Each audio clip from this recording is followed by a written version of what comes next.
नमस्कार दोस्तों, आज हम अपने वीडियो के माध्यम से बताने जा रहे हैं भूल कर भी ना करें इस तरह से भोजन, वरना रुष्ट हो जाएगी मां अन्नपूर्णा और होने लगेगी अन्न की कमी। प्यारे दोस्तों, मां अन्नपूर्णा को अन्न की देवी का दर्जा दिया जाता है। शास्त्रों के अनुसार मां अन्नपूर्णा की कृपा जिस घर पर होती है वहाँ पर कभी भी अन्न व धन की कमी नहीं देखी जा सकती। इसलिए ये बेहद जरूरी है कि हम मां अन्नपूर्णा का आशीर्वाद प्राप्त करने के लिए इन नियमों का पालन अवश्य करें, जो कि बेहद ही सरल है। इनकी पूजा करने से हमें हर प्रकार से माँ का आशीर्वाद प्राप्त होगा और हमारे जीवन में किसी भी प्रकार की कोई कमी नहीं आएगी। मां अन्नपूर्णा को करें इस तरह से प्रसन्न।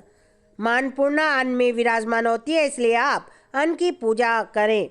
आप जब भी खाना खाएं तो इससे पहले हाथ जोड़कर पूजा करें और माँ का धन्यवाद दें कि आप हम पर अपनी कृपा बनाए हुए हैं। इसके लिए आपका कोटि कोटि धन्यवाद। और उसके बाद आप भोजन ग्रहण करें। गरीब को खाना दान करने से मां अन्नपूर्णा प्रसन्न होती है, तो आप इस बात का विशेष कर ध्यान रखें कि जब भी आपको मौका लगे तो आप अपनी श्रद्धा के अनुसार गरीबों को दान अवश्य दें। रसोई घर की सफाई का रखें ध्यान।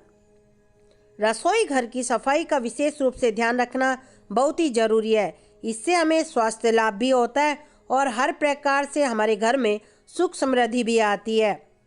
जब भी हम खाना बनाएं तो पूर्ण स्वच्छता के साथ बनाएं। हमारा शरीर भी पूर्ण स्वच्छ होना चाहिए और साथ में हमारे मन में जो भी भाव हो वो भी स्वच्छ होने चाहिए, क्योंकि हमारे मन के भावों का जो भी प्रभाव है वो हमारे खाने पर अवश्य पड़ता है।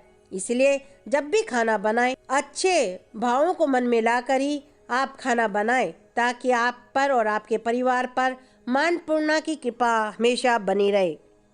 रोज पहली रोटी गाय के लिए बनाएं और उसके बाद ही अपने लिए खाना तैयार करें। गाय को रोटी खिलाने से भी मां अन्नपूर्णा का आशीर्वाद आपको प्राप्त होता है।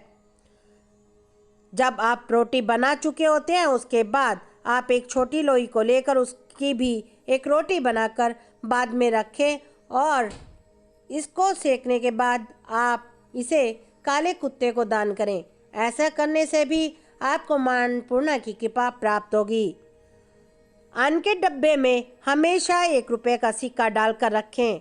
इससे मां अन्नपूर्णा हमेशा प्रसन्न होती है और आपके घर में किसी भी प्रकार की कोई कमी ना होते हुए घर में मां लक्ष्मी का आशीर्वाद बना रहता है।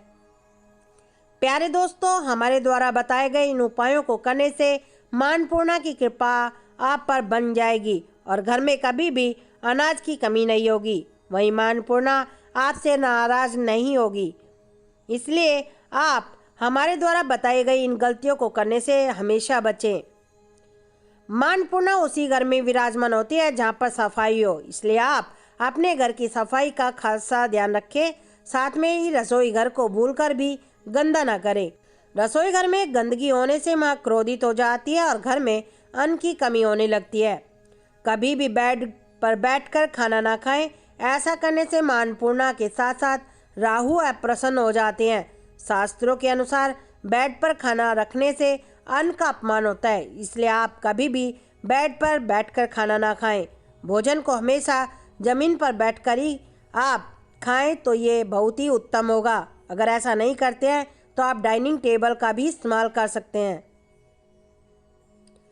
कई लोग भोजन की थाली में अधिक खाना ले लेते हैं और इसे ख़त्म नहीं कर पाते, जिसकी वजह से ये खाना बेकार हो जाता है और उसका कोई उपयोग नहीं रह जाता। इसलिए केवल उतना ही भोजन लें जितनी की आपको आवश्यकता है। कभी भी अपना झूठा भोजन किसी को ना खिलाएं। जब भी आप किसी को भोजन दें तो एकदम साफ भोजन ही परोसें। खाना खाने के बाद कई लोग थाली के अंदर ही हाथ धो लेते हैं, जो कि सही नहीं माना जाता। थाली के अंदर हाथ धोने से चंद्र और शुक्र क्रोधित हो जाते हैं। इतना ही नहीं, यह अन्नपूर्णा का अपमान भी माना जाता है। इसलिए ये आदत अगर आपको है तो इसे तुरंत ही बदल लें। कभी भी बचा हुआ खाना ना फेंकें। दरअसल कई लोग अधिक खाना बनने पर उसे फेंक देते हैं, जो कि सही नहीं माना जाता। अधिक खाना बनने पर उसे किसी गरीब को या फिर किसी जानवर को खाने के लिए दें। इस बात को हमेशा ध्यान रखें कि खाना हमेशा उपयोगी होता है, इसलिए इसका दुरुपयोग ना करें। इन बातों का अगर आप पालन करेंगे तो अन्नपूर्णा माँ की कृपा आप पर बनी रहेगी। प्यारे दोस्तों, अगर वीडियो आपको पसंद आया हो तो आप लाइक करें, शेयर करें और हमारे चैनल को सब्सक्राइब करना ना भूलें।